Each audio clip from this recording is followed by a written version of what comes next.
Ny fidiovana sy ny tsodrano zay ny tena voizin'ny taom-baovao malagasy amin'ny ankapobeny. Ny tanjona napetraka ao anatin'ny taom-baovao malagasy ity dia ny ampifandraisana ny malagasy rehetra tsy hakanavaka amin'ireo singa roa voalaza ireo izay voizina matetika mihitsy izy io amin'izao fotoana izao. Tetsy amin'ny Talarariasina Analakely no nanomboana ny fankalazana androany izay navory olona maro.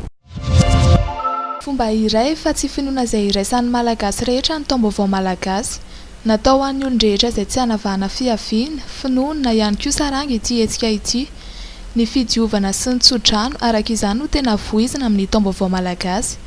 Malagasy madio eto Madagasikara no fanamby apetraka amin'ny fivoizana ireo singa roa ireo ary ihany koa ny fampifandraisana sy ny fampivondronana ny malagasy rehetra. Taona teo no voizana ny taom-baovao malagasy, tena taom-baovao malagasy, fa fomba ho avy fomba fototra. Ohatra hoe fidiovana Madagasikara efa fomba fototra hatramin'izay. Tsisy afaka mianisa samaritra an'izany satria natao fidiovana Madagasikara dia fandalovantsika ny fahavaratra tahaka izao. Ohatra hoe mandalo eto Madagasikara ny orana dia fidiovana Madagasikara amin'ny alalan'ny rano. Mandalo eto Madagasikara ny cyclone, fidiovana Madagasikara amin'ny alalan'ny rivotra. Mandalo eto Madagasikara ny varatra, fidiovana Madagasikara amin'ny alalan'ny afo. Izany tsy misy mandrafitra izany, tsy misy manao izany fa efa fomba raikitra ara-boajanahary. Izay no narahanay trano koltoraly fotsiny ihany eo ihany koa ny tokony diovana malagasy dia rehefa midio malagasy ny farana ohatran'izao ny fahavaratra dia midio malagasy amin'izay fotoana izay dia mirindra ho azy ny fiainan'ny malagasy izany hoe malagasy madio eto ambony Madagasikara madio.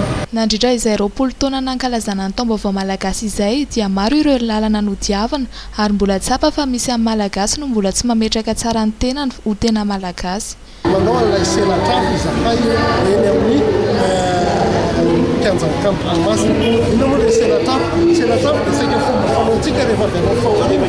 Izany hoe rehefa misy fahoriana dia mba tsy hanaraka anao any amin'ny tokantrano misy anao ilay fahoriana dia mandiny anafo ny malagasy na ho selatrafo ny malagasy. Dia tahaka izay koa ilay avy tsy maty ataonay.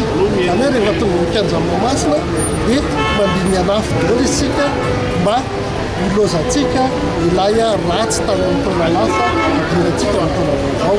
Mandramaraina izahay dia manolanolana dia fanazava, fampiresaka miavhevitra momba fomba malagasy isan-karazany. Nanomboka androany ny fankalazana ny taom-baovao malagasy izay notanterahana tetsy amin'ny Talarariasina Analakely. Mbola mitohy izany fankalazana izany amin'ity taona ity etsy amin'ny kianjan'ny kanto Mahamasina. Tsy farana kosa ny fankalazana ny taom-baovao malagasy raha tsy amin'ny 9 Aprily ho avy izao.